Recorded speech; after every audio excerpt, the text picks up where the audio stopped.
here you go. This is Emily C., my new bestie. I hate the idea that someone out there hates me. I even hate thinking that Al-Qaeda hates me. I think if they got to know me, they wouldn't hate me. This stole the show. Emily C. was phenomenal. There's something you need to know. What? You're doing great. Look at my baby. Here she is. Emily. 10 out of 10. Huge fan. I see Emily C says 123. I trust her. She's really good. Listen, Turtle. You gotta watch your language. I'm already live. So you need to follow the FCC guidelines. She destroyed, left nothing in her path. It was so good.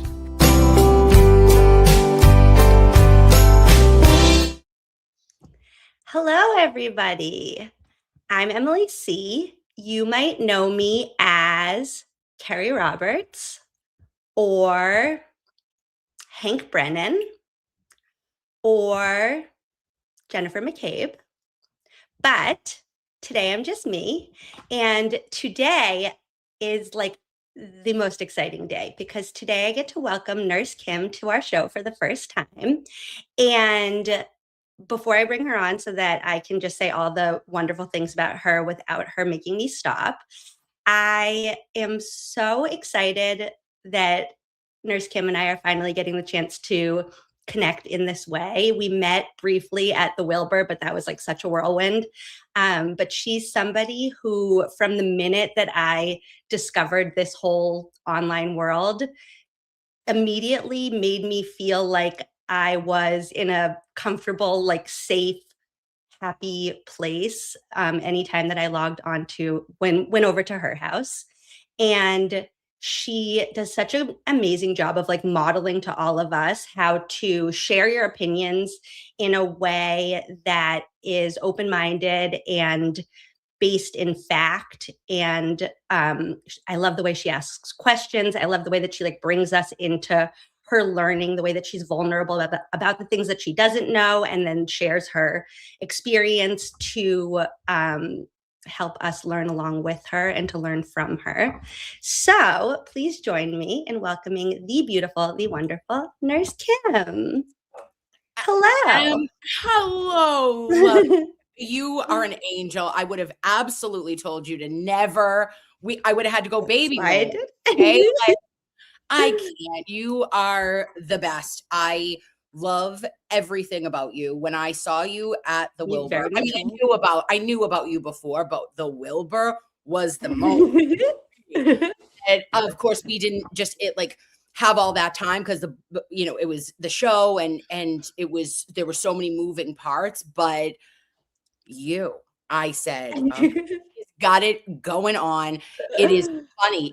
You're kind. You are a good person. And I appreciate that because we're treading, babe. We have been treading for years now in not so great stuff. And it's beautiful to have someone who is kind, genuine, and a good soul. They can call you fake. They can call you whatever they want to call you. But at the end of the day, you know who you are, and that's an angel. They had a lot of words for me this week, so I appreciate that. I don't know how that even happened to you, Emily. Have you talked about this at your house with your humans? No. Want to talk about it?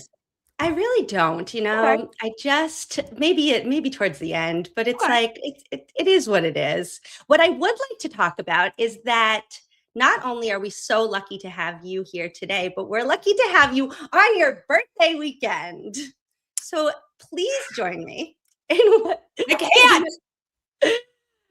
Giving you a big old happy birthday to our Nurse Kim. She turns 40 tomorrow. Monday, long weekend, babe. That's thanks to you. I told you. I love that. Thank you so much. I'm so happy for you. I just turned 40 last month. We're like basically twins. Okay, and baby, we're just born. How'd you turn 40? You look like how do you have teenagers? Good Lord. Both of us. And there's something about our age bracket. I feel like we used those like Noxzema wipes, those like blue wipes, and it just like burned everything off of our face that would ever age us. Yeah. Like the kids now have all their like fancy skincare, but like we use like sea breeze toner that like stung your face for days. You remember that?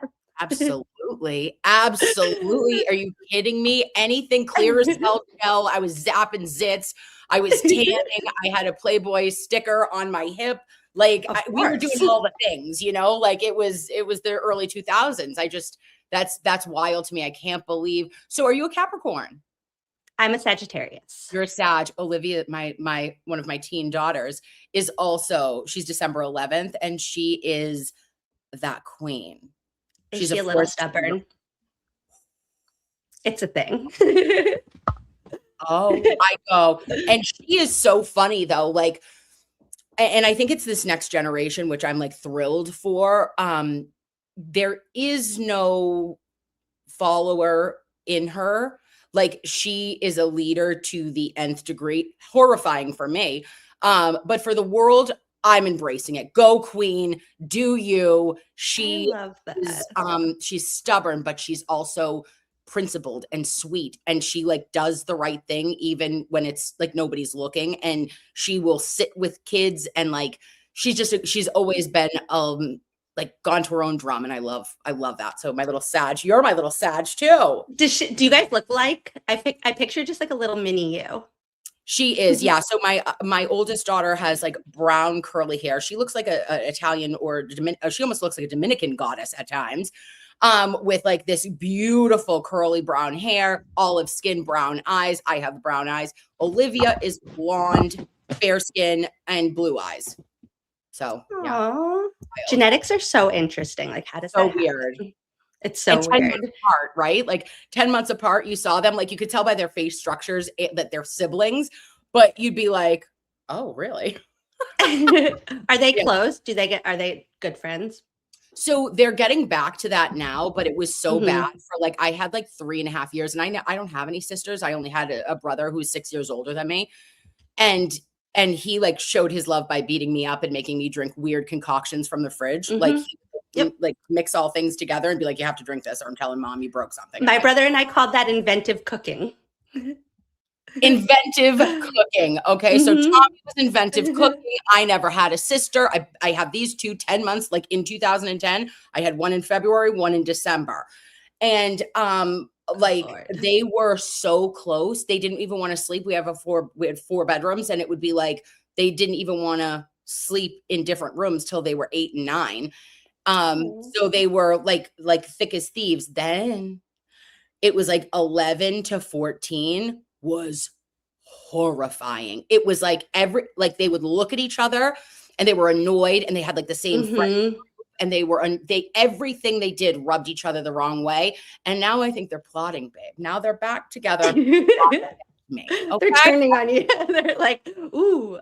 Yeah. It takes a common enemy sometimes to bring people back together. Yes, it does. And that is me. Okay. Yeah.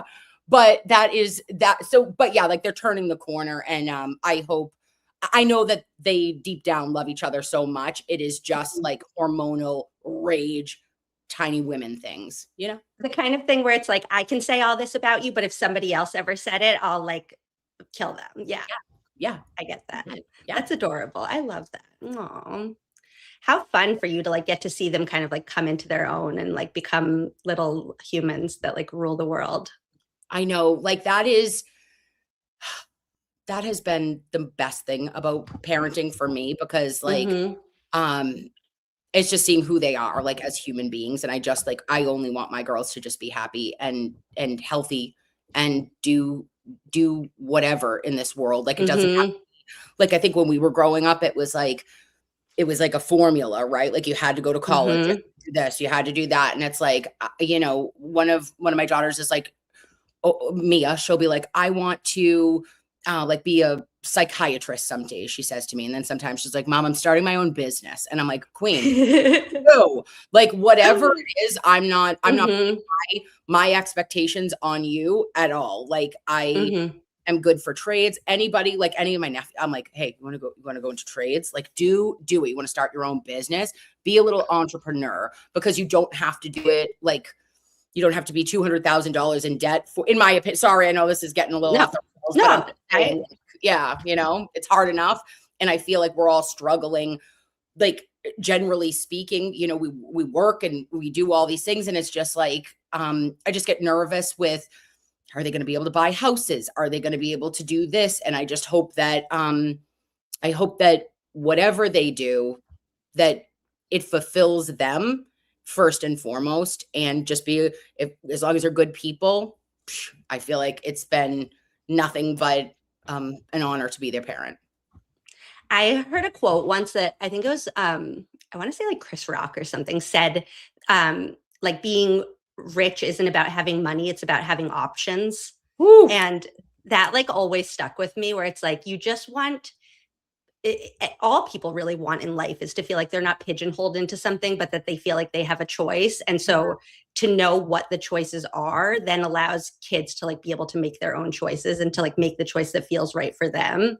And it's like, they kind of already know that college is an option that's like hammered into them forever. And so to like then present the additional like alternatives, it's not like you're saying like you have to do this. It's just like, hey, there are other options. Do what you appeals to you. Yeah. And babe, like, listen, if you could turn back the hands of time, sometimes I think, I mean, nursing was where it was for me. It had always been since I was like 5. My mother's a nurse. I'm like a family of nurses, you know, but you didn't have to do it a specific way either. I ended up being an LPN first, then I went back for my RN. Like I had to do it in my own way. And I'm lucky that I didn't have overwhelming, crushing student loan debt, or, you know, all these other other obstacles that many of my other friends did have to go through.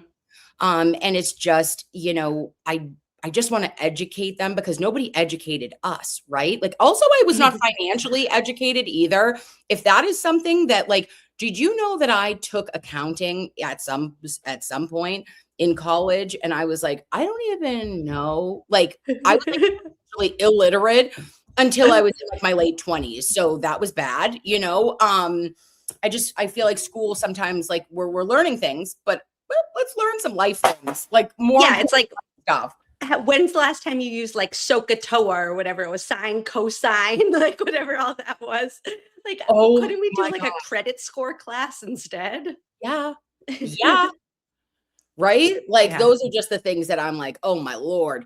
Yeah. And it has been quite the journey, I think, with all of us. And Take has a question. Oh, what's that? I have Miss Take has a question for you. Miss Take. That's funny. Mistake. 888 says, what kind of nurse is Nurse Kim? Like ER nurse, doctor's office nurse, OBGYN? Would love to know. I am in case management now, my lovey. But in the olden days, I used to do, I worked at a long-term care facility when I was just a little pretty nurse, LPN as my dad would call me. Then when I went back for my RN, became a real nurse, he would say that too. Then I went to a hospital. I worked at Holy Family, and then I worked in the wound clinic, and I still have specialties in my wound certification. I go like annually.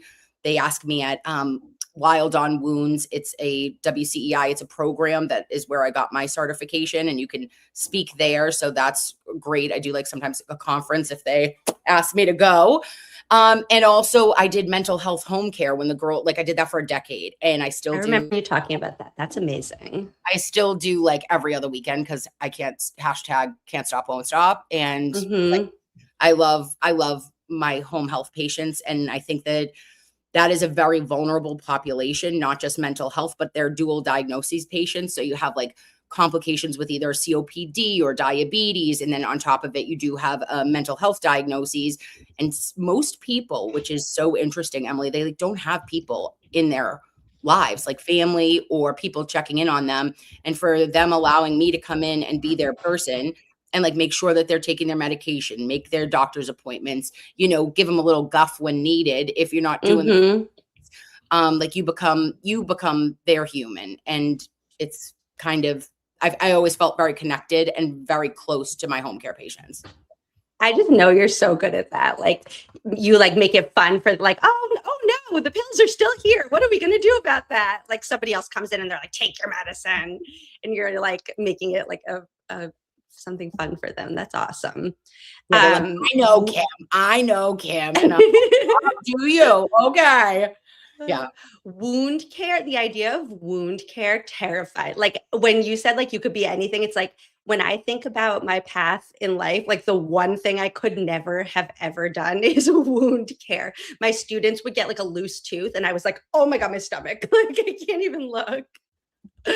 When you get those like hangers, from kindergartners, just like living on one piece of like, They'd be like, can I go to the nurse? And I'm like, never come back till it's gone. And you're like, oh, let me see your opened wound. Oh my God, that hole, the gaping hole in your mouth. Yeah, no, I love wounds. It's so sick because every nurse has, this is psychotic, but every nurse has like something. Like I couldn't do oncology and I couldn't do peds because like I can't, just cannot. It's not in my DNA. And God bless the nurses, my nurses that do that, because there's a special, you have to be a special person to, in my opinion, do that. But wounds, like I'd be doing wound vacs, like on a stage 4 down to bone. It has like either pseudomonas and it has a specific smell, and you'd be putting it back on, and then I'd be like, what's for lunch? And the girls would be like, I hate you. How are you doing this? And I'm like, oh my God, I literally just got chills all the way down my back. I'm not even kidding. I have goosebumps. This is hilarious. There's an ass for every seat. There sure is. There sure is. And Mac is an RN. You can tell by her 1318. Yes, my queen. She knows. She knows. That's amazing. Well, okay. So last night was the Lifetime movie Accused. Did you watch it? I did. Perfect. Set the scene for us first. Did you have snacks? Are we cozy? Are we drinking? Are we eating? What are we doing? We were doing all the things, Miss Emily. Was I 1 Tito's in? Yeah. Okay. With a lemon, you know it. Did I also, what am I still nibbling on today? The Grillos? Oh yeah. Oh my gosh. This non-sponsored by what is it? Grillo's pickle de gallo. I love this on a couple of scoops, Tostitos scoops. Shut up. So good. I'm done. So I'm watching, babe. I was in the zone. I was entranced at some point because it started and I go, oh, I was feeling verklempt. I go, are we clutching? And then it keeps going. And I'm like, yeah, I want it all. I could have gone another 6 hours for me. I would have binged it, babe. Okay. I will set it there. That's where we will stop. But I had the snackies. I had a beveragino. I also had a Diet Coke. You know this. And I probably had 3 around me. I had like an Essentia water, a Diet Coke, and a Tito's. Always. Always. You can't just have one drink. Like, what if you need to clear that palate?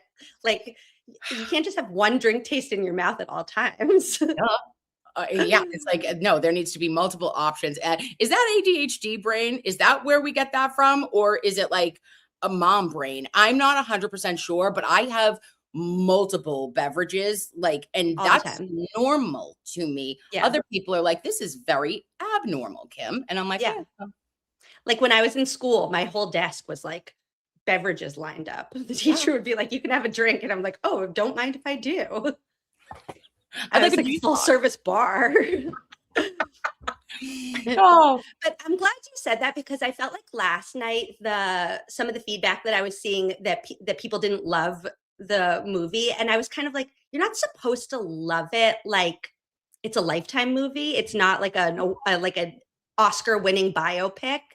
And I felt like for what it was just a good watch. Like it was entertaining.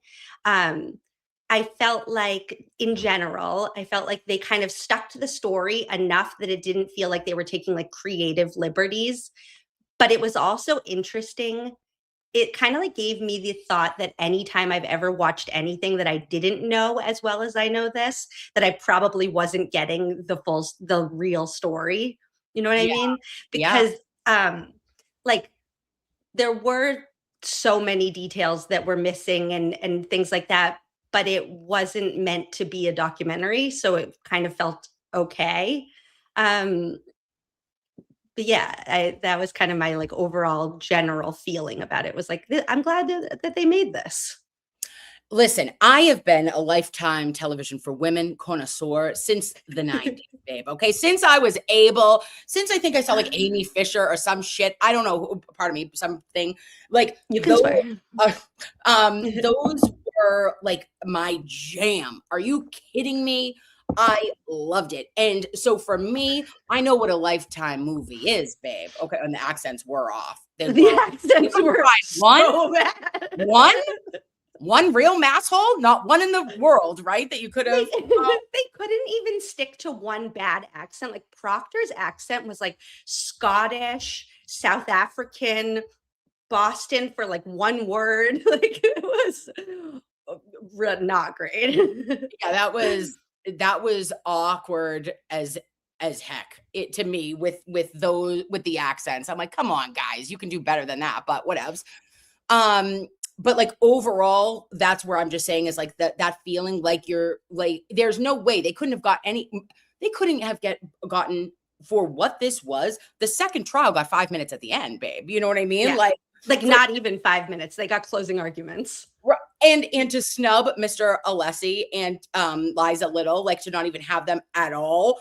I was like, oh, like, but again, the Karen part of it, there was we'll go into it, but like what your favorite scene was. I have one that sticks out in my mind. Oh, like perfect.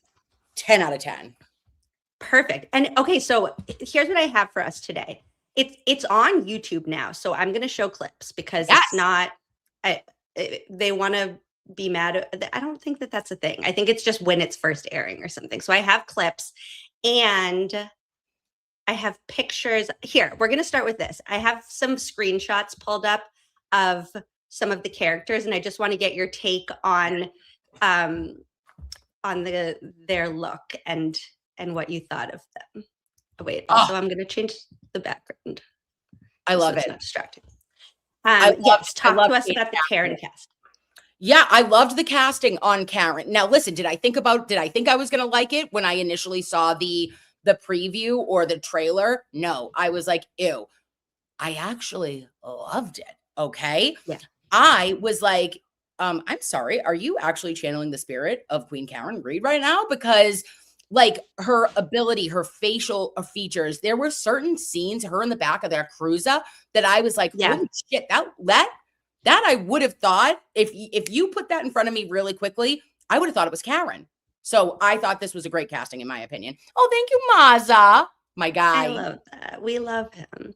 I thought so too. And I felt like almost throughout the movie, she like grew into Karen even more. Like when it got to the courtroom scene, I felt like the courtroom scenes were easier for the actors because they were just kind of like going by the exact transcript of like what they saw. It kind of like gave them, they didn't have to like take any creative liberties. They were just copying what actually happened in court. And she killed it in those scenes. Like the facial expressions, the mannerisms, like, I thought that was really good. And good outfits. They did a good job kind of like matching the vibe of Karen's wardrobe. Yeah, and that's very important to Karen. You know, we saw that in 2020 and all of her actual interviews, even the ID docuseries, like her getting ready and her mother, Mrs. Reed kind of instilling that in her ironing her clothes, her being aware of that. Like it's very important how Karen presented herself because people make generalizations about you, right? And I think that was one thing that was within her control. Not speaking for her, I don't know, but I'm just saying that's one thing I can do, and everything else here is out of my control. So I'm sure that every day I'm prepared, I'm ready. And, she was part of the legal team, and she also looked like she was part of the legal team in my opinion at all times. And could that have been a deterrent to maybe some jurors? Perhaps, but not in the second trial. And that's all that mattered. Exactly. How about John's character? What do you think about that? Oh, okay. I didn't love it. Tell us Um, more. okay, so I don't think he looked like Officer John O'Keefe Right. much, in my opinion. And like, I don't know. I have a reverence for John O'Keefe because he is Yeah. no longer with us, and there is something that felt like very like assumptive or something, not like presumption of them Yeah. to like his reactions or things. Like I just was like, ew. I was like, I got the ick on that. In my opinion, I think they just could have cut down on certain things. And not made him look, I feel like there was like a lot of drinking, like it was making him look like he had a drinking problem in some respects. And I thought it was a little disrespectful, just in my opinion. No, I agreed with that. And you kind of like just spoke into it, like what felt off to me. Like I kind of had that feeling, but I couldn't quite pinpoint what it was. It felt like they're it felt like they were trying to put some like extra drama, like the lifetime drama, into the movie around their relationship, but at the expense of like somebody who's no longer with us, who we should kind of like hold in a higher regard. It was interesting to me, like I did appreciate that it felt like he was a big part of the story. And had they done it a little bit like more tastefully, I think that it really would have landed, because the like critique of a lot of the discussion about the trial is like John is lost in all of this, and I didn't feel like that at all. Like I felt like he was a main character in the movie, and like if they just missed the mark a little bit and they were like almost there, and then it's like that is so smart. That is the best breakdown of it. You just spoke that for me, right? Is that like, yes, I loved the amount of John, the amount of airtime, the amount of background and storytelling that was accurate. But then the liberties in which they did take, it felt a little oops, you meant woohoo, woohoo. Yeah, could have pulled back there. Yeah, and it's like, and why is he the only one that we're kind of like making look like, if we're gonna do the whole like we're all drinking, then it's like everybody was like, it wasn't out of the norm of the like group. Yes. I wanted to put him here to kind of do the downer, and then we just gotta go. What about Carrie? That is, and just on the heels, I mean, for the love of all things good and holy, this was not justice for Carrie Roberts, okay? Like, no matter what you feel, like, oh my gosh. And after her saying, like, how ironic that like a month ago we find out that she's like, Sandy Bullock is gonna play me in the movie, which is like weird ass freaking comment to make 3 days after one of your good friends has been found unalived on another friend's freaking lawn. But maybe this is this feels egregious.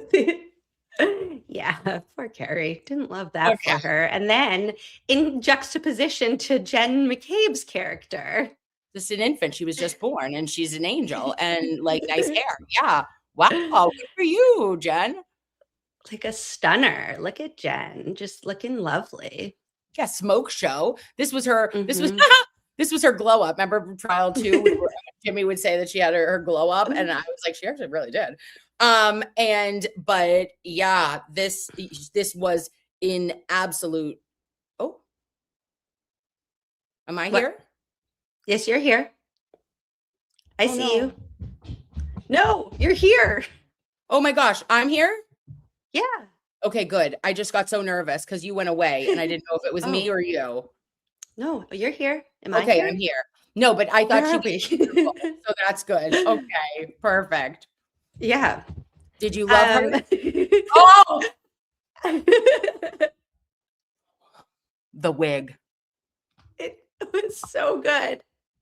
This is, are you shitting me? This is what I talk about when, like, if you're thinking of a dirty novel or like some sort of, this needs to be on the cover of like, like naughty Auntie's gone bad. I don't know. All right. Not even I have no idea. But those eyebrows, that wig, everything. 10 out of 10. Go Bev. Do you think she watched? Yeah. I think she did. Yeah. I think she did too. Yeah. She's knee deep in clams and she watched that. She absolutely Yeah. did. Yeah. That like the body, I didn't feel like she delivered her lines as well as she could have, but the body language was enough. Like to me, she was like best actress in the movie, best supporting actress, best supporting role, whatever the award is, that's what she's getting. Oh, this is hot. This is just, I listen, I'm going to tell you, that did something for me. Okay. Something in me. I was like, bitter batter. This character is just, woo. Yeah. I love it. It's amazing. Okay. Michael Proctor. Yeah. Bev in the background too. With her glasses, right? In her mouth, which she did all the time. I mean, listen. She nailed the body. Like that must be like a whatever the acting is where you like, yeah, that's a method actor right there. Yeah, she did. Michael Proctor. So all right. So for me, this is Brian Tully playing Michael Proctor. Yes. Okay. Somehow. Exactly. Yeah. But how they portrayed Proctor was the most accurate portrayal, even in a lifetime. Like, again, babes, this is where I'm like, oh, now we know Michael Proctor wasn't actually texting from the scene. Because he wasn't at the scene. He never went. Okay. And he texted his 9 best friends from first grade.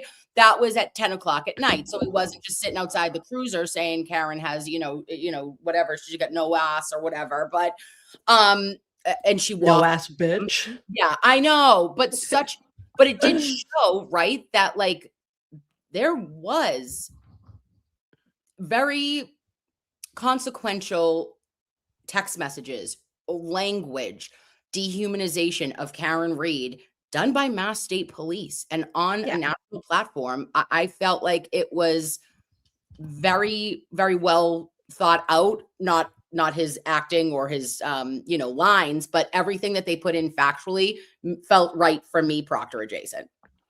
I felt like if I had known nothing about the case and then I watched the scenes with Proctor, that would have gotten me Googling on the side being like, oh my God, like did the police really say this? Yeah. And then like that is kind of the jumping off point. Like I could see that person starting to Google and suddenly they're not watching the movie anymore and they're like 4 Canton Chronicle episodes in whatever and they're like, right? Oh my God, that really happened. It did. This isn't a fever dream, babes. Like to anyone who watched this and they were like, oh wow, they took a lot of artistic liberties. No, they really didn't. No. Not on Proctor. No. If anything, they just left things out more than like added anything. Like basically the only like him going to the scene was like a detail. And I liked it. Like, wait, Corey says, I need to know which Lifetime produced me imposed their personal theories on the script, like Proctor being at 34 Fairview. I was wondering this while I was watching, like there must be one person who like knew the case so well and had followed it and was like the one that kind of pitched it to the team. And I would be curious to hear their thoughts on like how it turned out and like what they fought for to keep in and what they were overrode on, like maybe the House defendants. Yeah, for sure. Yeah, I got that, Corey, producer. Okay, Julie Nagel, who made it into the movie. Mazel to the Nagel. I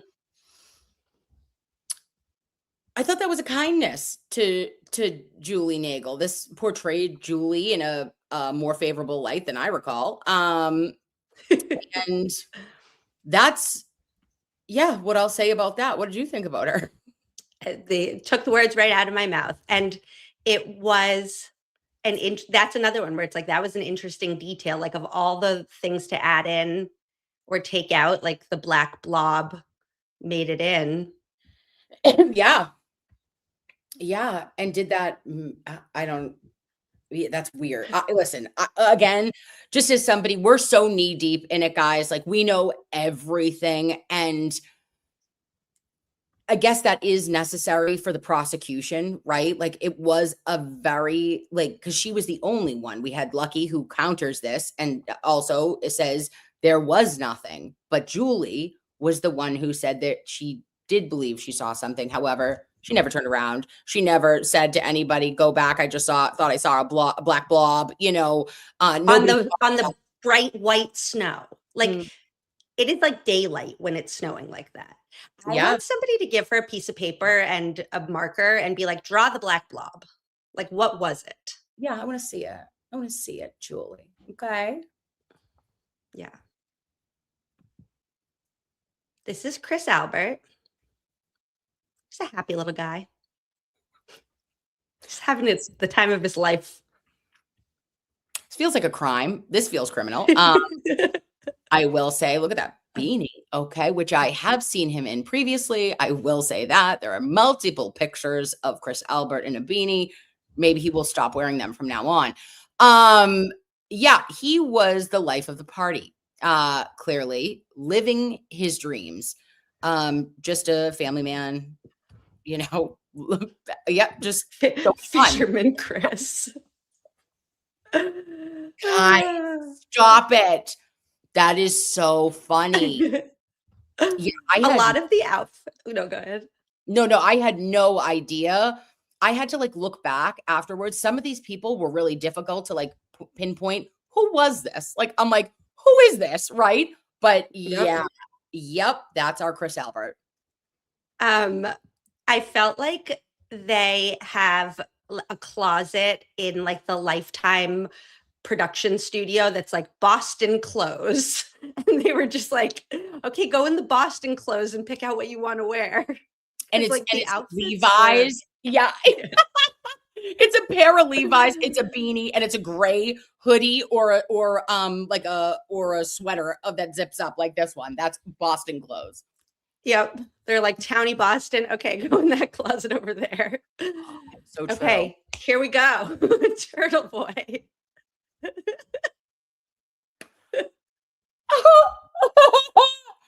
I can't. I can't. I'll tell you what though. All right. The casting, insane, right? Like I don't get it, but like this character I enjoyed almost. Do you know what I mean? 100%. I'm sorry. Is this Saint Turtle Boy? Are we sainting Aiden Carney today? Because this is, the most favorable light that one could ever be in. He is just, in this story. I think it's proof that whoever it was at Lifetime that pitched the story is a turtle writer, because 100%. They were like, clearly made sure that Aiden was front and center. And I love that for him. I want to talk about the chat, because this is the most sophisticated turtle chat that has ever existed, which makes me think maybe they're not turtle writers, because the first chat up here says, I keep switching my viewpoint the more that I read, period. There's punctuation and everything. Then there's rumors spread way too quickly online. Yes. Yeah. I want to live in that world where people are like, everybody stop the rumors. Listen, if it was a real turtle rider, damn right well something would have come up. Card right on there, okay? Yes. Since there was no card, and that's the most bland thing we could say, right? If you ever see, sometimes I'll be in that chat and I'm looking, and in off the rails that chat goes. So, this was the most sophisticated, cleanest version of turtle riding chats that we've ever seen, babe. There's one there that says, following this has been frustrating. Too much chatter, not enough clarity. Media has shaped opinions a lot. Nobody is worried about everybody's like, why isn't the media talking about this? Oh my gosh. Yeah. And that's why we all go to Turtle Boy's house, right? Because we care about the media. It's Wag said there's no usernames. That's true. I didn't even notice that. I didn't Um, either, babe. I like the one makes me question how evidence is handled. Still on the fence. So many questions. Yeah, couldn't Maybe be. someday. You guys, this is our like when we get to like the AP Turtle Boy class, that's going to be us when we're all sophisticated. Yeah, there's only going to be preset answers that we're allowed to. You could pick from like 120, and they're all going to be punctuated correctly. They're going to be like, "Oh, you're feeling rage right now. You can pick one of these pre-filled responses and It's send it." like, everybody, I'm having a hard time with this. Fill me in. Tell me more, please. Yes. Thank you for all your insight. What the fuck? What are we doing? I love it.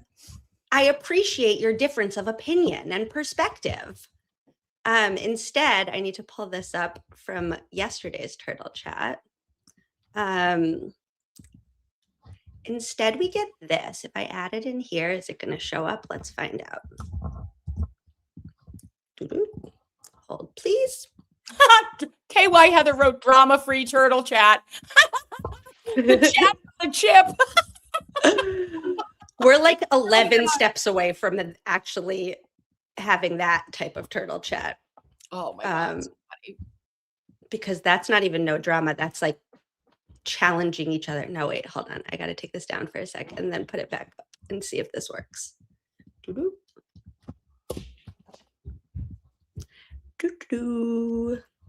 Oh, babe, listen.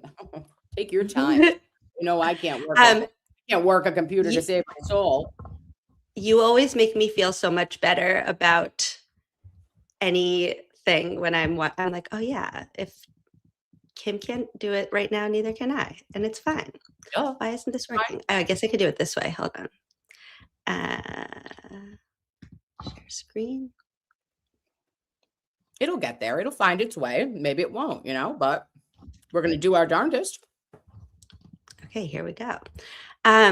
Yeah, so this was from Turtle Chat last night. And right there in the middle, VS Doob is, show us your tits, Emily. So that's our Turtle Chat. Classy. Okay. Nothing says I'm an evolved male. Okay. I'm here for justice. Like, show us your tits, Emily. Ow. Not that I'm going to, but now we're in a Do chat. it for the plot, Emily. Come on. What do we do? 2 melon emojis. I love it. Yeah, you should have thrown up a couple of melons and said, hey, shut up. So someday that scholar might say, wish focus stayed on evidence, not drama.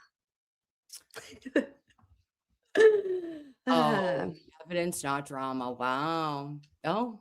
What did you? Hi, Aiden. 2 little melon emojis. Hello, Aiden. And I liked, another thing I liked in the Aiden character was the evolution of the merch, that it went from like the Turtle Boy merch to the Free Karen Reed merch. Yep. That was a good addition. They nailed a lot of those little details. Yeah, and him just the forefathers, making sure that he also, quoting the ancestors of our country, the founding fathers of our country, and his pursuit for justice, as well as that king during a rolling rally telling everybody, okay, this is a peaceful protest. Let me say it again. Maybe we'll have that up in court, okay? Maybe Mr. Betterow could do a lettero about lifetime. And that's exactly what happened. Take that footage, you friggers. There was also outside the courthouse when he said, there is no justice for John O'Keefe without justice for Karen Reed. I was like, exactly. That's what we've been saying. Then we go from like a hit to a miss. This is Brian Higgins and Brian Albert, obviously, in their Boston wardrobe. Thoughts? In the homeless Boston wardrobe. Yep. The bin of unhoused. Yeah, I have no idea. This is the most wild interpretation of shit I have ever seen. Yeah. Also, Brian Higgins is thrilled today. He was thrilled last night. He was about, I don't know, what would you say? Jameson's and no, what did he do? Something Jameson and ginger. Jameson and ginger. That was his drink. He was several deep, okay? And he was on pins and needles. I know it. He was like housing. I heard he's been on the shot. I don't even know if that's true, but he lost weight. I saw that. And if he, if he housed through like, I don't know, at least a large pizza and mozzarella sticks, like just waiting, and he lucked out. He hasn't had carbs in months, and suddenly he's finished a pizza and a half, just stressed eating. And then he was like, oh, actually Colin Farrell played me, so that's great. Yeah. Somehow this was me. Wow. Yeah. Actually, in this picture, I see it. I didn't see it last night until this moment, but this is Adam Lally. Yeah, listen, I died because what if anything? What if anything like yes. But no, that's not. I literally have one paper that just says Lally, what if anything? That was my favorite Lally moment. I was like, oh, okay. And that was my least favorite moment in real trials. But yeah, I don't know. He seemed less like real Lally is so less confident than this king was. So, but I guess I can see a little bit in it too with the glasses in this one. I have, once we go through the pictures, I have a comparison of Lally's real closing, the last minute of Lally's closing to the last minute of this guy's closing. And like Lally wishes, like Lally was taking notes last night. He was like, okay, I can be more energy. I can do it. I can have more energy. I can bring the drama. He's a little engine that could. He's going to try. Okay. I think I can. I'm lucky. Oh, listen, I'm a lucky day one lucky gal. Okay. And who is this? Why is this Brian? Not our lucky. This is I don't even know who's the Griffin. Not Stewie. Peter Griffin. Yeah, Peter Griffin up there. Okay, and that is rude. You fruit. Don't do that to don't you dare do that to my lucky. But got his lines out. Did not see anything. Great. I'm glad that Lucky made it. I just wish didn't insult him, because if those are fighting words, and if you want to fight, I'm gonna fight with you over it. I know. It's like they couldn't get it all. They could either get the look or the mannerisms or the lines, and they had to pick like 2 of the 3, and they couldn't get 3 for anybody. Yeah. But I did feel like this guy got his like kindness. Like yes. I felt like warmth from him, and I appreciated that. I did too. Marietta Sullivan made it in. Listen. A version of Marietta Sullivan. Is this the hottest Sullivan sister that we've ever seen? Also, though, there was chatter in trial 1, like that there were a lot of boys that were like, hey, like, because she was a full-faced vixen, I'll tell you, okay? I'm into it. Her cat eye, I was like, I don't know what's happening right now, but like, she was bitchy. She's very Boston, like, she's scrappy. She's Southie, not even Southie, okay? Let's not say that. Not true.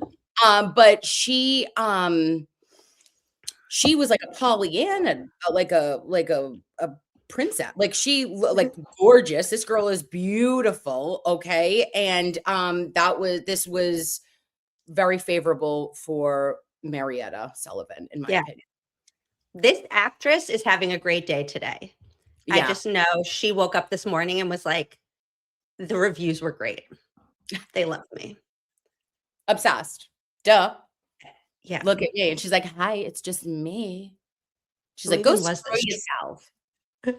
Yeah. I loved it. This is Trooper Paul, and apparently Trooper Paul, between the real trial and the Lifetime movie, got like a PhD or something, because he actually kind of sounded like he knew what he was talking about. Yeah, Trooper Paul is I mean, they had to do it. I guess he had to make the story right because of the Commonwealth's initial, before we got blue paint theory via Judson Welcher spreading his load everywhere. We had Trooper Paul, and that was a huge point of contention for all of us, being like, so which is it? Alan Jackson getting up there and hammering home, what did you just say? And how this story, this inconsistent inability to make all of these puzzle pieces fit together from an accident in which you were guessing on in some ways. Do you know what I mean? Like, this never made sense from the Commonwealth. Yeah. I justice for Trooper Paul, because I still think like he did the best he could. Like even when he said like, I didn't put it there. Yeah. Yeah. He didn't put it there. You tried your best. There was nothing better that they could have done, because John didn't get hit by a car. So it's like, how are you going to claim that dog bites came from a car? There's no smart way to sound when you're trying to do that. So he did the best he could. He could have mumbled less.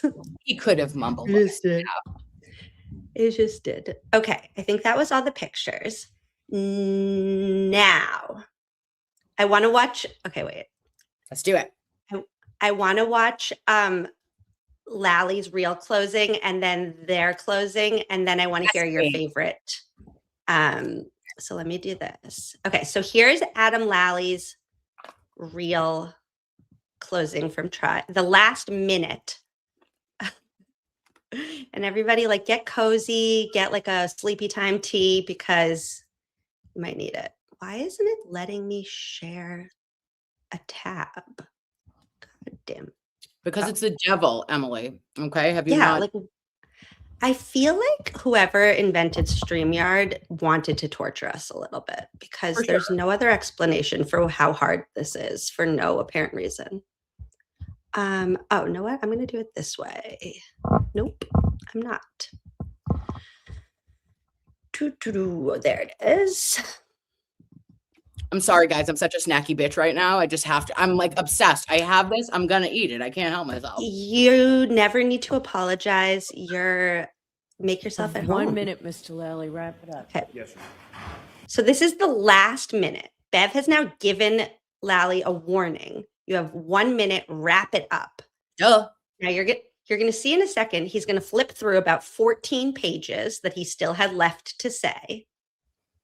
And then you have the moment where you could like hammer it home about what happened, and let's see how he chooses to use that. You have 1 minute, Mr. Lally. Wrap it up. Yes, sir. All consistent with pieces of taillight that are found within his clothing.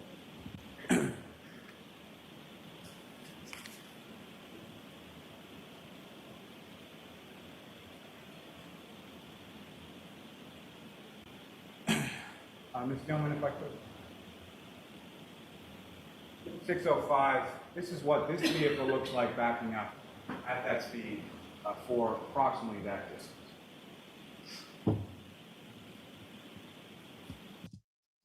It doesn't move. This is what it looked like backing up. The car does not move. There's another, years and years ago, started practicing in Norfolk County in Braintree, what is now Quincy. I eventually became a far smarter man than myself. Eventually became president of the United States. His name was John Adams. John Adams once wrote, "Facts are stubborn things. And whatever may be our wishes, our inclinations, or the dictates of our passions, they cannot alter the state of the facts and the evidence." What the constellation of the facts and the evidence ineluctably demonstrate here is that the defendant drove her vehicle in reverse for 24.2 miles per hour for 62.5 feet, struck Mr. O'Keefe, causing those catastrophic head injuries, leaving him incapacitated and freezing to death. Mr. Lally, I have to stop you. You've gone over. Okay. I literally have one sentence. 1 sentence I'll give you. From that facts and that evidence, I would submit ineluctably demonstrates her guilt on each of the indictments before you, and I would ask that you find it so. Thank you. All right. All right. And then let's compare that to his portrayal in the movie.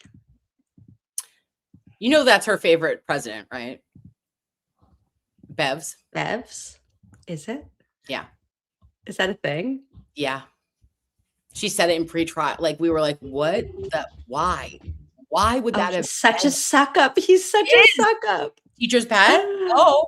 Oh my God. What a little kiss ass. I didn't even know that.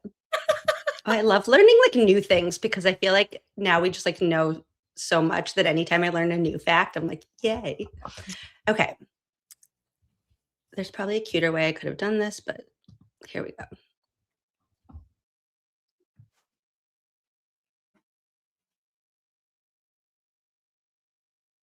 I can't hear it, babe. Oh. How do I fix that? Let's see. Oh, I think I know. Nope. How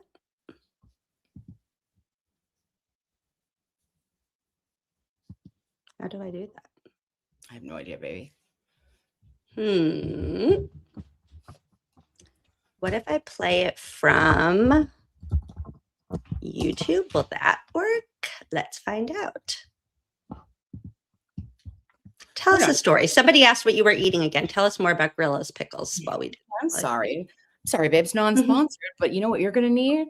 Okay, you're going to need 40-year-old tomorrow on a Monday.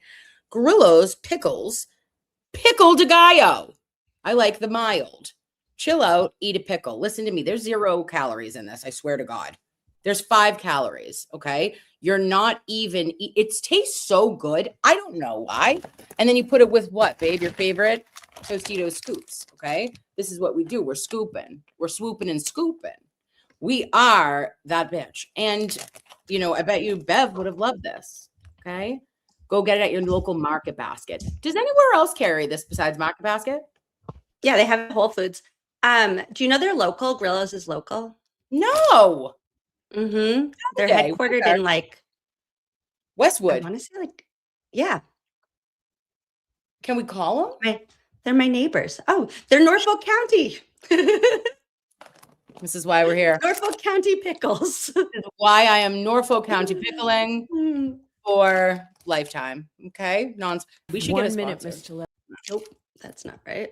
If anybody, I feel like somebody around here must know a Grillo's pickles. Like, nope, not that one either. You get a rep? Does anyone need a rep? I could be the best. Listen, I'll tickle your pick. Well, not really, but like I could sell the pickles. I could do all the things. We could do taste testing. I could be a some sort of marketing genius. I don't know. I love it. Yeah. There has to be somebody in the chat that knows that like the Grillo's pickles heir. The heir to the Grillo's throne. Okay, this is gonna work. I'm putting it into the universe. I don't actually know that. Can you hear that? I hit him. Yes. I hit him. I hit him. Those were the words of the defendant. This is all my fault. I did this. Those were How the words engaging he that is. came from the defendant's mouth on January 29th while John O'Keefe lay dying on the front lawn of 34 Fairview Road, where the defendant had left him after striking him with her vehicle several hours before, and then left him there, freezing in blizzard. Moments later, the defendant leaves that voicemail, seething with rage, screaming, "John, I hate you. John, I'm here with your kids. Nobody knows where you are. Only somebody did know where Mr. O'Keefe was." The defendant knew exactly where he was because she had driven him there. She struck him there, and she left him there to die. In the morning, she doesn't ask, is he okay? Is he going to be okay? How is he? Any sort of questions about his medical condition? Just, is he dead? Over and over and over again.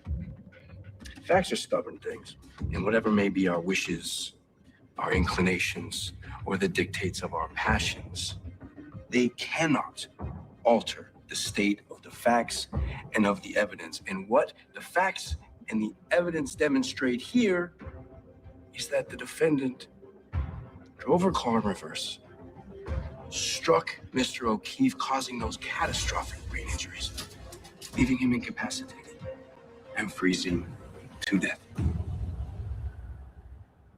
drama. Listen, somebody wrote in the chat, whoever it was, Levy, I'm sorry. I didn't get your name, but they said that's more Hank than Lally. And I could not agree more. Adam Lally couldn't have pulled that performance off if he had practiced it 14 times in the mirror every night, 14 days before class. There is not a way in which Adam Lally could ever deliver that. So mazel to this actor. And I thought they did a great job wrapping it up, but it was like a hybrid, I think, of more Hank than Lally. I wonder if they started with him like acting like Lally, and then they were like, no, everybody's going to turn this off. Everybody's sleeping. They're like, we have to turn this up a notch. Yeah. Yeah.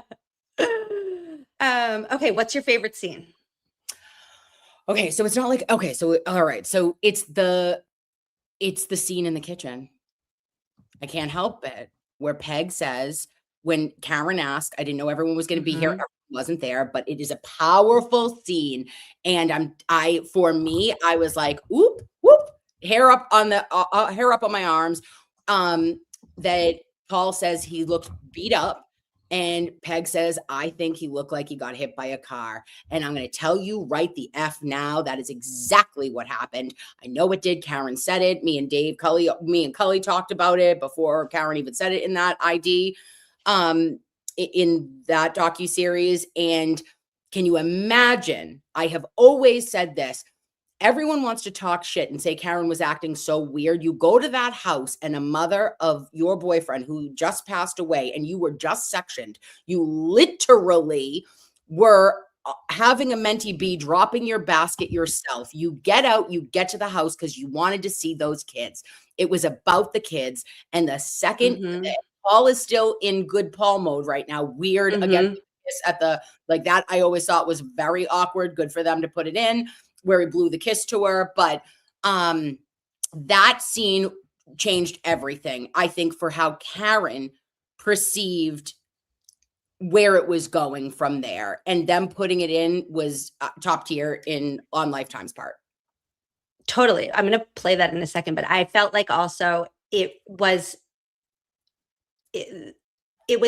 helpful to see the progression through Karen's eyes. Like you were just saying, it's like she was in the hospital, like she's in the car and she doesn't know where he is. And you kind of like feel this the whole time. And then it's like she walks into the house and you know that feeling even outside of all this, where you walk into a room and like you can just feel the energy is off and you're like, okay, never mind, I'll leave. Like it makes sense why she left. And I think that that's something that has been like held against her for so long. And this really helped to paint the picture of like, why wouldn't you? Like, why it would be weirder to stay in that moment. Yeah. Yeah. 110%. And I think that when you get those vibes, right? And at the end of the day, she is not family. She is not blood. She is a girlfriend. She is the last one. Remember that morning, Lovies. On the way to the hospital, she's in the back of the ambulance. Kerry Roberts has Mr. and Mrs. O'Keefe, and Mrs. O'Keefe says, "You just left him there?" She's screaming at her. And Mr. O'Keefe says, "Leave her alone. She's going through enough."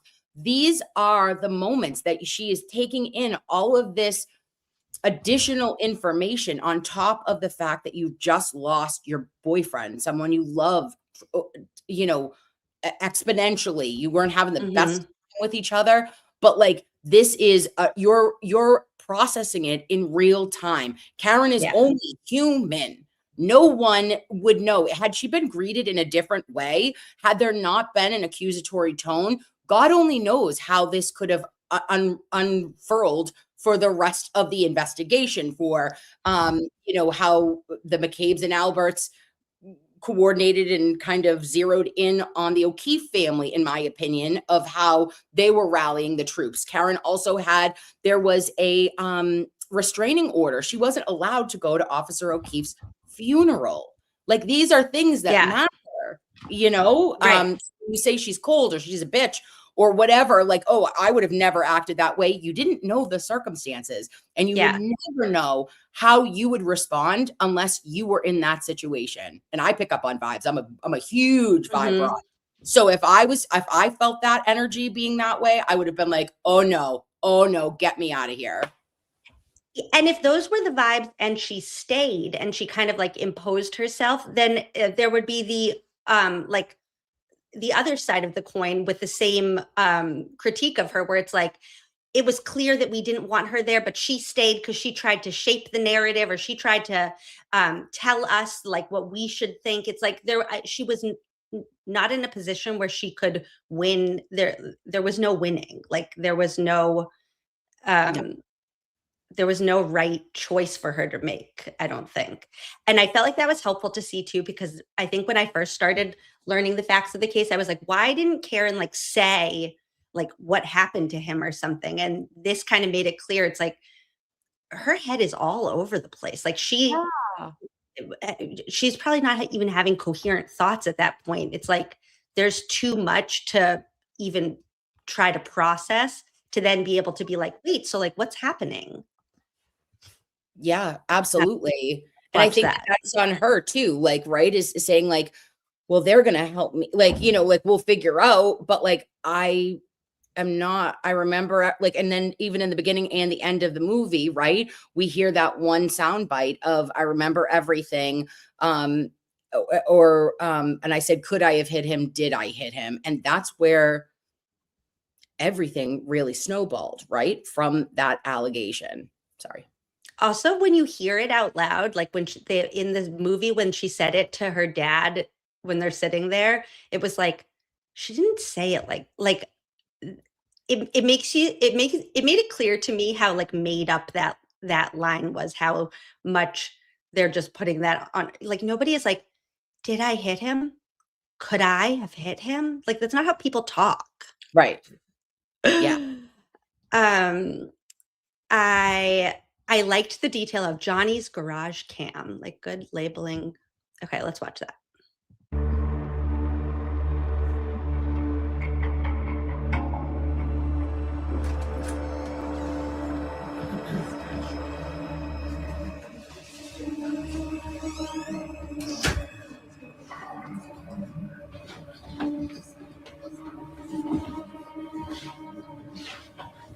I wasn't expecting.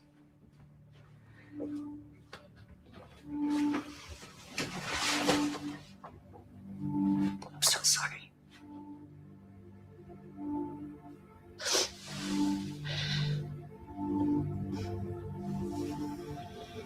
Nobody told me that everybody was getting together here. We all wanted to be with the kids. Yeah, me too. How are they? I mean, they know what happened. They're taking it pretty hard.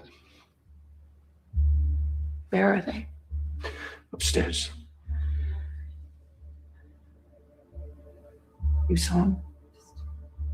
John. Yeah, I saw him. They didn't let me see him. They put me in a different room. What did he look like? He's pretty banged up. Looked to me like he got hit by a car.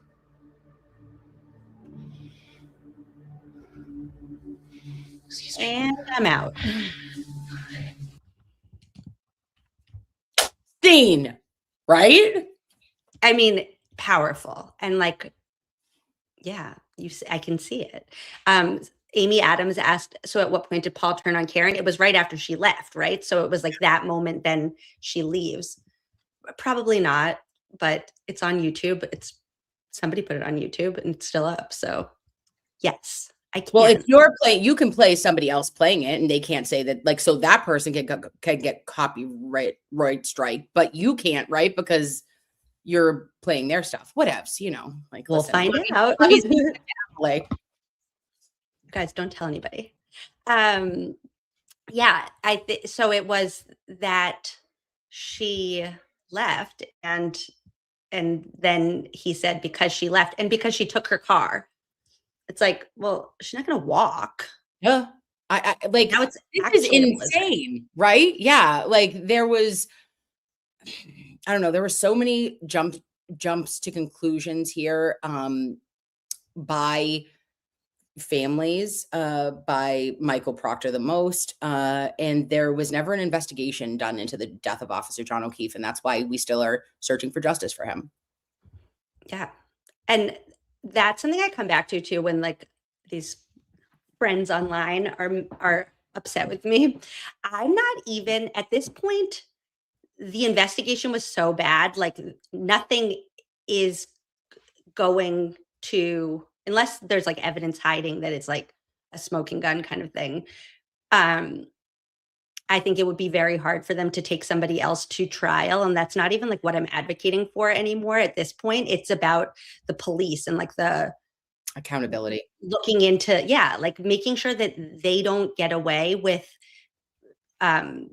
screwing an investigation up this badly again. And like, let's, in the best possible light, they're incompetent if we just want to be nice. And in the worst possible light, they're corrupt and they're part of a cover up. And we deserve, like, as Massachusetts citizens, as like American citizens, like we deserve to know everything that went into that and like to get to the bottom of that. And like, that's what I care about at this point.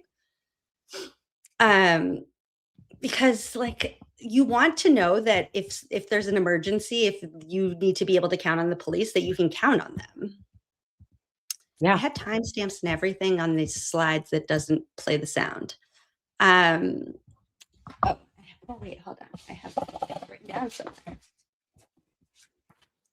Let's watch Turtle Boy. Let's. 3940.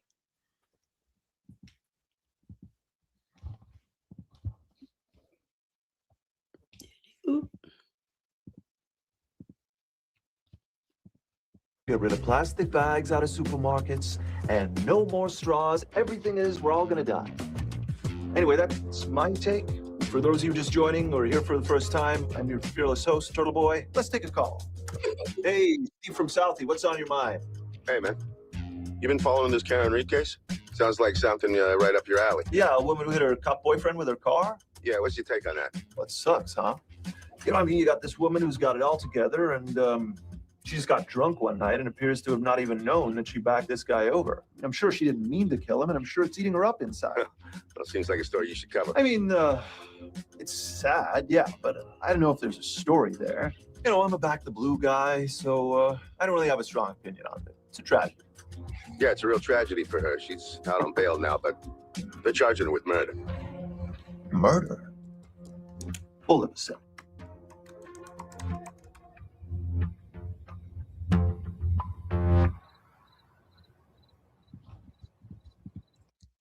So did you know he learned about this from a turtle rider and a Google search? Wow. Okay. What after that? After a straw rant? How could you, Aiden? Yeah, that is very interesting. However, how accurate? Because I think that Aiden would be the first to tell you that initially he was like, oh, okay, just as we all were, it was a shitty accident. Yeah, plastic bags, straws. Straws. We all know it. Save the turtles. Save the You're trying to save all the turtles, okay? No, if that was Natalie calling in, you'd still be on the phone with her today. I heard those Tully tapes. She'd be telling you, so my brother and the inheritance, and we went to Germany and I gave my daughter a bath. Like, what? You're like, what? How did we end up here, Natalie? Honey, could you ever get to the point? She's like, no. No, I couldn't. There was never a point she could get to. But yeah, that was, I think the nexus of it is that everybody initially thought, wow, what a tragedy. What a terrible, terrible thing to have happen. It clearly was a terrible accident. And then when those charges were increased, it was like, wait, okay, so now we're going from manslaughter to murder 2 based on what? You know, and then when the pictures came out and you saw Officer John O'Keefe's right upper extremity, and then you were like, how did a vehicle caused the catastrophic brain damage. It just never added up for a clip. Then you saw that picture that Plevin did of the Avatar guy like bending over with his head, and then you understood. You were like, oh, now I get it. I was like, makes sense. Thank you, Plevin. Thank you, Kevin Linehan. I know that you clearly work in graphics, graphic design, because you're incredible. It wasn't even Alexis. Like, you couldn't just get a clip art of Alexis. Come on. I had something else to say about that. Oh, I think the way that they did that timing of the Turtle Boy clip was a good way to really show that, like, the reason why we are all here started with Aiden's reporting. Absolutely. Yeah. Thanks, Turtle. Yeah. There was one other clip that I liked. 107:22. Outside. I'm just saying, says it wasn't even the correct taillight. You are absolutely right, babe. Wrong side. You're absolutely right. And they played it on inverted. It was inverted. I do have a graphic I'd like to share. Oh, Rocco had to go. I never had to go against him. Thank you, God. But yeah. Okay, wait. Justice for John O'Keefe and justice for Karen Reed, because there is no justice for John O'Keefe without justice for Karen Reed. As the snow melted, more and more pieces of taillight from the defendant's vehicle were uncovered. And that was a choice for them to not include like cop killers and whatever else. So I maintain that there's a turtle rider on the staff there. Listen, you heard it here first, lovies. Yeah, there had to have been. It was very favorable, very favorable. And I would like to say that when Aiden is inducted into sainthood, he will thank this lifetime movie to really be the truth teller of that. He's never, he was basically like, gee, golly, willikers, what's going on here? I'm like, oh, you got Proctor reading. She's she can't even say she's a see you next Tuesday. And Aiden's like, well, we're all here peacefully. Okay. Kumbaya, let's hold hands, babe. I'm like, oh, wow. But it was fantastic. I thought he was already inducted into sainthood from Cosgrove's filing the other day. He is. Saint Turtle Boy. Saint Turtle Boy. It is. And now we put it on some merch. We need some evolution of merch. All right, Aiden? Hear that, people? Someone make something nice. The Turtle Boy turned into Eddie Haskell. Lassie, where is she? Oh, gosh. Yeah. Any other clips you want to see? Now I'm scared that they're going to yell at me. No, but I was just one that stood out was that he was a renegade, right? Or not a renegade. He was it was Karen being like, yes. And David Unetti says we didn't even have to pay him. And oh yeah, when they're like huddled around the computer. Yes, they're like, we love it, because he's a truth teller, and he is and he means it, and I was like, whoa, fantastic. Okay, wait, I'm pulling that up. This is story of the century stuff. My job is currently on the floor. Remember the headlines that a Boston police officer was backed over by his girlfriend in a snowstorm after a fight on a night they were both drinking? That was a narrative that was put out there. But I have been getting more and more information on this, and it's outrageous. And what we know for damn sure is she did not run him over. No, Karen Reed is a completely innocent woman. He is something else. We couldn't get better PR if we were paying him. It's because he's 100% sincere, a force to be reckoned with. We're to believe that Karen was at least 62 feet away before she decided to gun it in reverse, and John just stood there, right? Just waited to get run over. Is he dead? Carrie? There it was. I loved it. Truth telling. Yeah. Fantastic. Yeah. Gee willikers. He was like, that's for diggity damn sure. With his long neck and his whole little head. narrative that these scoundrels have put out. Aiden, you see that? That's the drama-free goal right there. That's what we're working towards. Yeah, keep on your path. Keep on your path, Aiden. Hot diggity dog, do I have a take for you guys today? We're gonna log in one day and be like, who is this? Oh my goodness. Christian Westerveld, that's the actor's name. I like that guy. He has the smallest head I've ever seen in my entire life and the longest neck, and just like a long neck right into a little tiny head. What a giraffe, right? Like in the best possible way. He would have been actually in ancient culture. There, I think it was in, well, I might have just made this up, but I felt like Egypt, they used to put like necklaces on. And if like you had like a really long neck, you were like closer to God. There he is. It's royalty. Royalty. See, Saint Turtle Boy, you're already closer to sainthood now. Yeah. So some of the things that were missing in the movie were all the house defendants and any storyline that involved a alternative theory about what happened to John. Yeah, Thoughts weird about that? Yeah, that's a whole entire, right? Like, so I guess if you didn't know this story, you'd be like leaving it and you'd be saying to yourself, okay, so Karen didn't do it. Who did, what did, how, what were the, like, oh, okay, how did this happen then?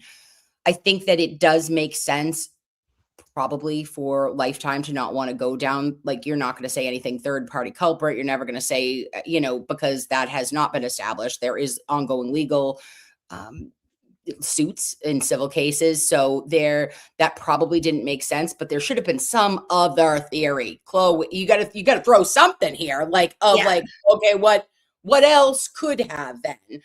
If not this, then what? Right. So that was jarring, but I still was able to fill in. I think maybe our brains are different too, because we could fill in the blanks, right? Like we're able to go like, oh, well, we know. But I think for the audience, it was probably difficult to have nothing, no other options for an alternate theory. Yeah, I feel like I would have been thinking like, oh, so like she was found not guilty because like all the people were protesting and they didn't want her to be guilty. So then she was not guilty. Like, I mean, hopefully anybody who was watching and left with that is now like on a Google, they're on like TV Daily News, like episode 46, and they're like just working their way through it now. They're going to be really surprised when they find out that Eddie Haskell is not actually the man behind the screen, when he's like, yeah, that fucking cunt, like whatever. He's like, and they're like, and all the Lifetime watchers, it's like a little granny, like she's like in her retirement home. 92, okay? What did she do today? She has a cup of tea and she's got like some Miralax on her desk. She can't handle Aiden coming in hot. I love this. Okay? I can't. Wait, I hope there's a whole new like influx of people in the next couple of weeks coming in from this, and it's just all the grannies with their Miralax. And they're like, "This, we're here for Miralax." No, wait, where they're like, "We love turtles. Free the turtles." Like, my refrigerator's broken too. Can he come fix mine? Oh no. And Aiden's in his chat, right? He's like, "No, Ethel, that's not what Fridge Daddy means." He needs to start every show now with like a public service announcement, like the man you saw in the man you saw in Lifetime is not real. That is who I aspire to be. Shirley, get out of here. Shirley, no. She's like, "Hey, Fridge Daddy," and he's like, "No, no, Shirley." Or maybe he's just gonna have a whole new appreciation for the ladies, the little biddies that love him. Yeah, like Cotton Tops will be loving him. He'll make some Cotton Top merch. We're good. He did say he'd look at your nudes, Esther. Send Send him, Esther. If he starts getting Esther's nudes, we need to know about it. Yeah, we're gonna need. Oh my God, they're going around the retirement home saying "Free the Intimidator." I can't. This is too much. Guys, Agnes and the nudes. Aggie, don't send the nude. Mildred. She's gonna know Krusty's name. Where did that just go? Dottie, you know Dottie. Oh my God, I love this. Oh, this is off the hinges. I'm sorry. No. That's my grandmother, okay? You're not throwing, we're not besmirching a Phyllis here, but wheelchair daddy. I literally can't breathe. I'm done. Stop it. Nighty merch. I can't. Okay. Yes. Now, like, this is going to get clipped and they're going to be like, look at Emily and Nurse Kim laughing. Somebody died. They're not even taking it seriously. Sorry, we're talking about elderly nudes. Could you stop? I'm 40 tomorrow. Duh. We're supposed to be crying all the time. Don't you know? That's the only way that you're not a monster.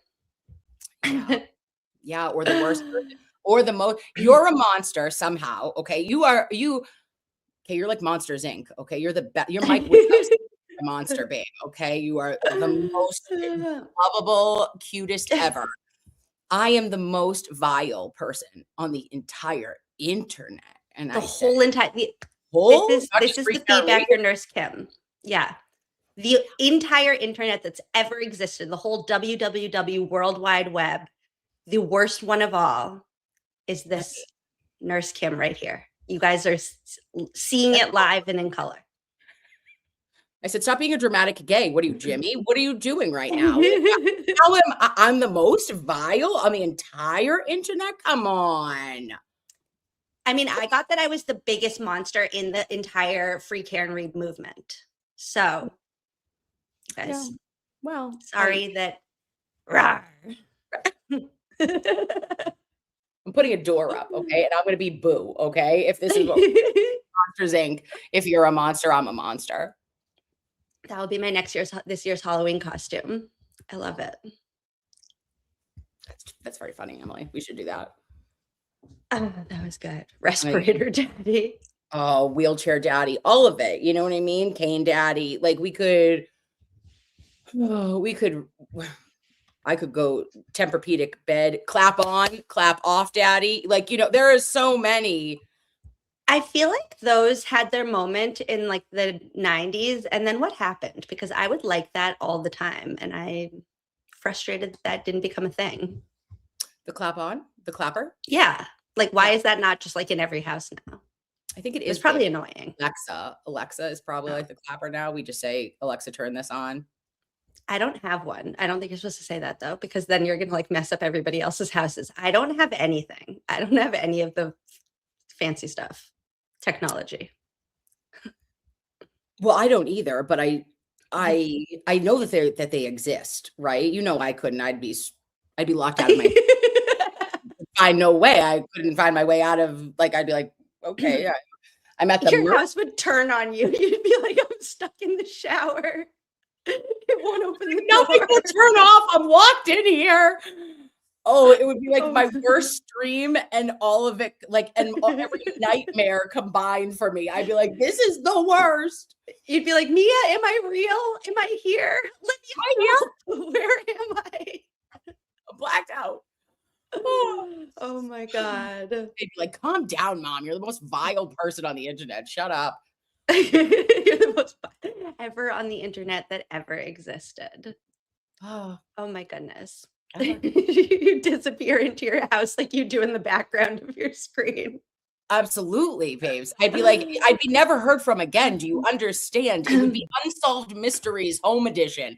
My own home, okay? We don't know where. And you're the only one who's trying to solve the mystery. Everybody else is like, Kim, you're right there. You just have to press that button. You're like, do you see me? You're like, yeah, I see you. You're right there. I'm like, oh, it just did the spin. I couldn't see it. That's me every time I watch your shows. I'm like yelling at the screen. Also, when you just actually disappeared on Bettero, and then he was like, and you froze, but like looking at him like so lovingly. You were like staring into his face, so he stopped talking, and he was like, so he goes, so what are we doing? He sent me a text message and he was like, WTF, Kim. And I go, I don't know where I am. I go, are you there? And he's like, I'm there. And I was like, I'm coming. I had to log out and back in. I was lost. Oh my gosh. Sorry. That was so fun. It is literally like the highlight of my week. Like every time watching, you'd be like, now where am I? When you were trying to do the sidebars and you were like, do I need a co-pilot? Do you understand how F9, like the fact that you fuckers knew this was like an app? I was like, not F9. That's not even right. Whatever it is, something, whatever the leap that makes it go. And then there was like a little screen at the tippity top. I was like, it's Control blank. F. Control F. There we go. 9. Oh my God. I was crying. I literally had tears streaming down my face, and you're like, when you said, do I want to join the conversation? No, this is non-consensual. No, some asshole got me so fucked up, so messed up in the head. They go, is it in reader mode? And I go, I'm the reader. And I realize now that is actually a thing on the computer. And I meant that from with my whole chest. I was like, no, I'm the reader. And yeah. Like you were joining a conversation with a PDF. Like, who are you going to talk to? Who was the chat with? Oh my God. I have not left. I can't. That's like one of those things that will be funny for me, like on my worst day, if I just think about you being like, do I want to join the conversation? No, it's non-consensual. I'm the reader. Oh my God. It was so good. You are like the brightest light. It's my favorite thing. Yeah, we're slightly dim on that one, but I will manage in the next 5 years, Lovey. And what are your humans called? Sea creatures. Oh my gosh, I didn't ask you how you're feeling. Oh, how are you feeling today? Creatures. Okay, I am feeling today. I'm grateful. I'm grateful to be with you, Emily. Oh, I feel the same way. And grateful is a new sea creature. So this is you're unveiling the new sea creatures. And now for real, the sea creatures are closed. It started with like 10, and now the aquarium is very full. It's very full. People keep being like, well, actually, I feel this, and it's not on there. And I'm like, oh, now I need to add that. But now they're full for real. See, this is what happens. I'm snark, not listed. Oh, the snark is so good. Snark. I like that. But powerful is a shark. Okay. Yes. Oh, well, and there's a very cute story behind Powerful, because there used to be a sad shark, and then Kyle Sharkey got upset that the shark was so sad. Not upset, but like joking. And when he was like, yeah, that's why I was like, you're a sea creature automatically because of your name. And he was like, I know, that's why I didn't like that the shark was sad. So now the shark is powerful after Kyle Sharkey. 10 out of 10. And thank you, Kyle Sharkey, for inspiring the powerful shark. Also, the octopus used to be confused, and then a lot of people explained to me that octopuses are actually very smart. So now the octopus is curious. There's been a whole evolution of the sea creatures. But yes, my people are the sea creatures. I love that. Well, the loveys and the sea creatures ever can wait approximately 5 years. I might have a desktop down. Okay. I might be able to say, I know the buttons, I know where they live, and maybe I won't get lost anymore. Okay. I truly hope that day never comes, because that's half the fun. I mean, maybe not half. That's like 20% of the fun. is just seeing like, where are we going to be? What's going to happen? Yeah, we never know, babe. It is like we're always Sea lovies. Been sea lovies. Oh, I love that. The cutest. Oh. Oh, well, thank you so much for having me, babe. This has been so much fun. This is the best. You're the best. I want to say goodbye to everybody so that you can stick around for 1 second and we can chit chat. So I love you guys all so much. And thank you for hanging out. And we'll see you again very soon. I'm sorry to just end it so abruptly, but that's what has to be done. Bye. John Keefe was 46 years old. Psst, Peg, time to cry. Because remember, oopsies, you thought he was 45. John Keefe was not a buffalo on the prairie. When I was a kid, I used to throw boulders off of bridges. Ah, what a thrill. The dater is the dater. And tonight, I'm going on a dater with Shannon Welcher. We have no idea how the collision happened, but if you have any doubts left, remember this. My best friend, Jen McCabe, said Bella's mom. Of course Karen hit him. Speaking of Jen McCabe, she's a soccer mom. She doesn't use Signal like Arca. She keeps everything right out in the open, like how long until John dies in the cold. Didn't need Michael Proctor. Tully is our Uber driver now.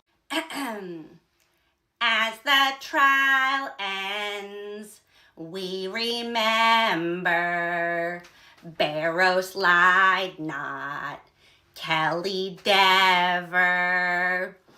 I know our times changed to whatever, but cops can't solve crime in bad weather.